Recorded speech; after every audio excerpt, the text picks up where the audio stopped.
Señor mío y Dios mío, creo firmemente que estás aquí, que me ves, que me oyes. Te adoro con profunda reverencia. Te pido perdón de mis pecados y gracia para hacer con fruto este rato de oración. Madre mía Inmaculada, San José, mi Padre y Señor, Ángel de mi guarda, intercedan por mí. Bueno, estuvimos hablando en la última meditación sobre la filiación divina, esa esencia de todo ser humano que es la de ser hijo amadísimo de Dios. Pero también mencionamos que junto con el amor que Dios nos tiene, en el mundo percibimos nosotros que las cosas no están del todo bien. Incluso nos damos cuenta en nuestra propia vida que no nos salen las cosas a nosotros tal cual esperaríamos. Encontramos en nuestro corazón que a veces se nos salta la chaveta, por decirlo de alguna manera. Y después miramos alrededor y vemos que hay mucha injusticia, que hay muchas cosas que están abiertamente mal y que no nos gustan, incluso que nos hacen sufrir, que querríamos que no fueran así, que nos revelan. Es decir, somos conscientes del mal que hay en la creación. Y entonces, haciendo un retiro, vale la pena preguntarnos cuál es el origen de ese mal. ¿Por qué? Ya lo habíamos planteado. Si Dios es bueno y si además es todopoderoso, ¿por qué es que entonces las cosas están como están? Bueno, la verdad es que lo primero que hay que decir es que es un misterio, esta pregunta es un misterio que nos supera. No lo podemos desentrañar de modo absoluto. Pero al mismo tiempo tenemos que decir que en la cosmovisión cristiana de la existencia sí hay una respuesta razonable. Algo que, si lo pensamos con calma, le podemos decir, bueno, está bien, se entiende. No es tan sencillo aceptarlo así como así, pero se entiende. Y esto es lo que vamos a tratar de hacer en esta meditación, que en el fondo supone preguntarnos por el origen del mal. ¿Puede ser Dios el origen del mal? ¿Verdad que no? O sea, si nosotros estamos hablando del concepto de un ser superior que hace todas las cosas, suponete que, nosotros ya hemos dicho que nuestro Dios es bueno y que le hace todo bien y por amor, pero suponete que uno dice, bueno, ¿cómo sería un ser superior que hace todas las cosas? ¿Es razonable o lógico pensar que hiciera cosas mal para hacer sufrir o padecer a otros seres? ¿Tendría lógica? ¿No sería un ser autodestructivo quien crea destrucción? No es sostenible, hoy habría que decir sustentable, la idea de un ser superior que crea cosas malas. Por eso Dios, en el concepto mismo de Dios, es que Dios debe ser bueno. Y efectivamente, el Dios que se nos ha revelado, como ya vimos, es bueno. Y no es solo bueno, es la bondad. Entonces, si Dios no es el origen del mal, ¿cómo explicamos los cristianos el origen del mal? La explicación está en que Dios nos ha hecho partícipes de todas sus grandezas, digamos así. De la grandeza de su inteligencia, de la de su voluntad, la de sus sentimientos. Y por lo tanto nos ha hecho partícipes de su libertad.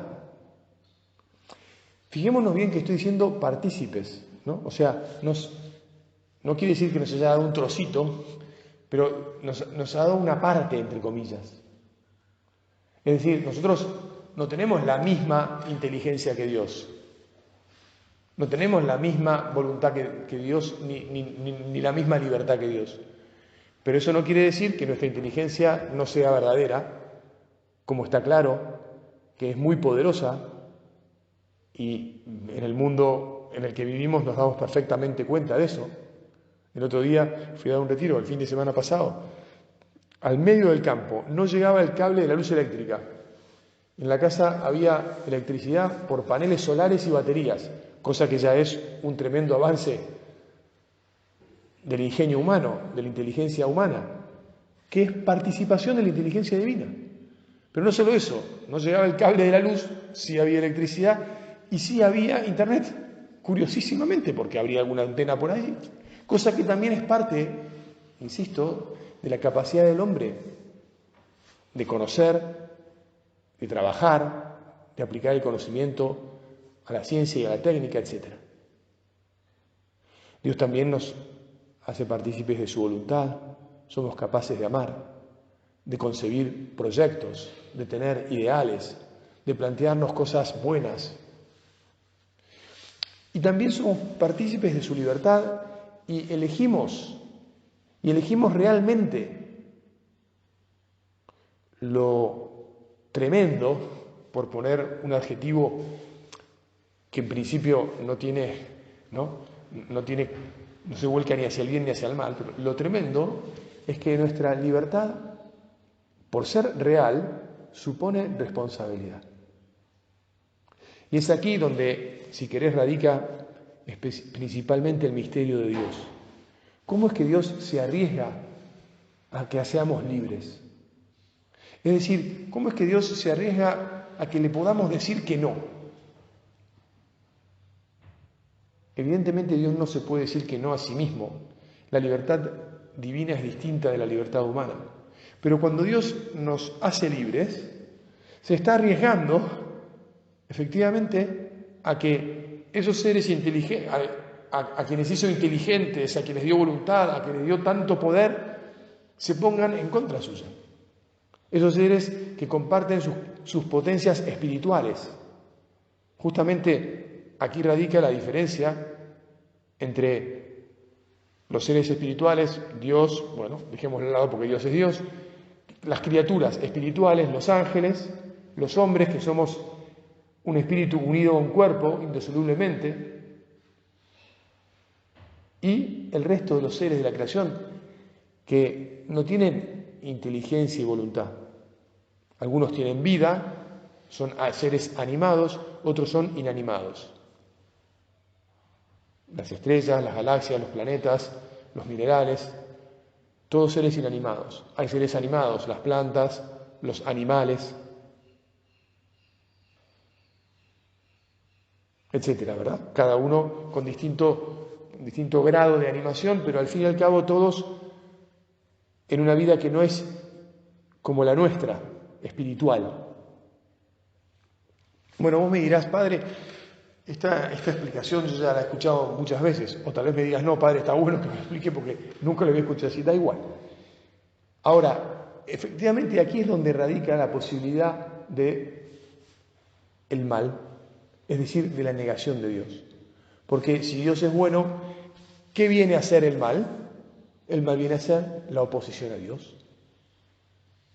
El mal viene a ser consecuencia de esta libertad por la cual el hombre, entendiendo quién es y dándose cuenta que fue hecho para participar de la vida divina, también puede darse cuenta de que tiene bastante poder, mucho poder, lo mismo que los ángeles, y que podría intentar, por lo menos podría intentar, hacer la suya,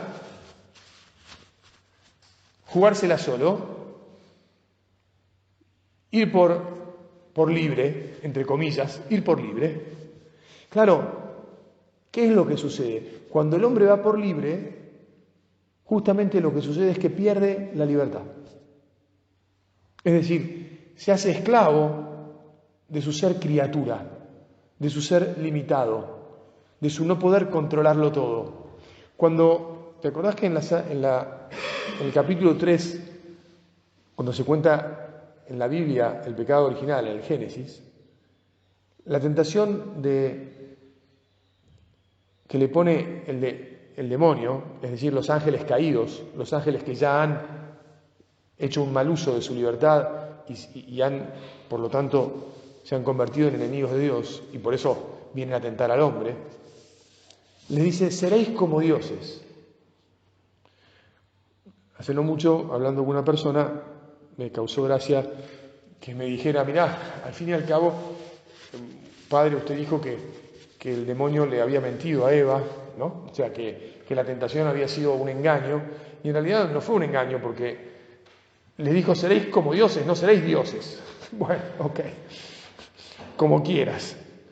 Igual vale para la comprensión del asunto. Quisimos ser dioses o como dioses y no podemos, ni la una ni la otra, porque la realidad es que no lo somos. Y entonces, al elegir apartarnos de Dios, en realidad lo que hacemos es nosotros mismos ser, bueno, ahí es el origen del mal en la creación.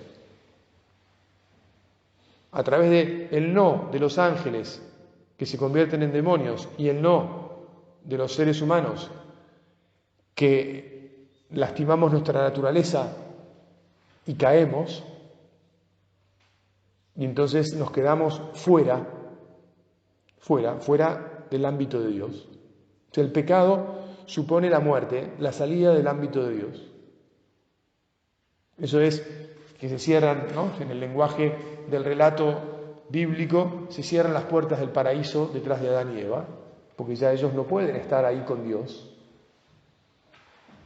La consecuencia del pecado es la soledad.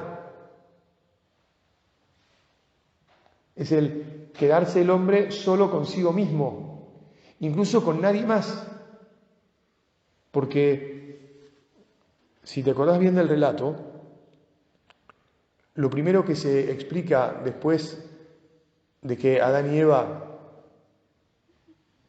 desobedecen a Dios y comen del fruto que no debían comer, en todo ese lenguaje figurativo, lo primero que se nos dice también en lenguaje figurativo es que se dieron cuenta que estaban desnudos. ¿Y qué significa el estar desnudo? Se dieron cuenta que se habían quedado solos. Antes eran una comunidad de vida y no se tenían miedo y por eso estaban desnudos. No tenían nada que ocultarle al otro. En cambio, en cuanto se apartan de Dios, en cuanto quieren ellos ser los dueños del bien y del mal, en cuanto por lo tanto se quedan solos porque se quedan lejos de Dios, también se quedan lejos del prójimo y se miran el uno al otro y ya no se miran con los mismos ojos que antes. Ahora se desean y entonces por lo tanto se convierten en enemigos el uno del otro. O por lo menos no en el grado de amistad y comunión que tenían antes. Ahora los seres humanos se pueden hacer daño y por eso deben cubrirse. Es que la soledad es la primera y principal consecuencia y es en realidad la fuente, digamos, del mal. Y Dios, que nos había hecho para que estuviéramos con Él, para que estuviéramos en su compañía, ¿qué es lo que hay en el cielo? Ya lo vamos a ver en la próxima meditación, vamos a hablar de las verdades eternas, pero te mando un adelanto. ¿Qué es lo importante del cielo? Así como lo decimos, ¿no? Porque el cielo parece ser un lugar. Bueno, muy bien. En realidad no está claro que sea un lugar. Pero no importa. ¿Qué es lo importante del cielo? Que ahí está Dios. Lo importante del cielo es que ahí nos encontramos plenamente de vuelta con el amor. Que ahí hay comunión plena y felicidad plena. Eso es lo importante. Y en este mundo padecemos de la tensión que supone tener que volver, porque si nos fuimos de la compañía divina tenemos que volver a ella.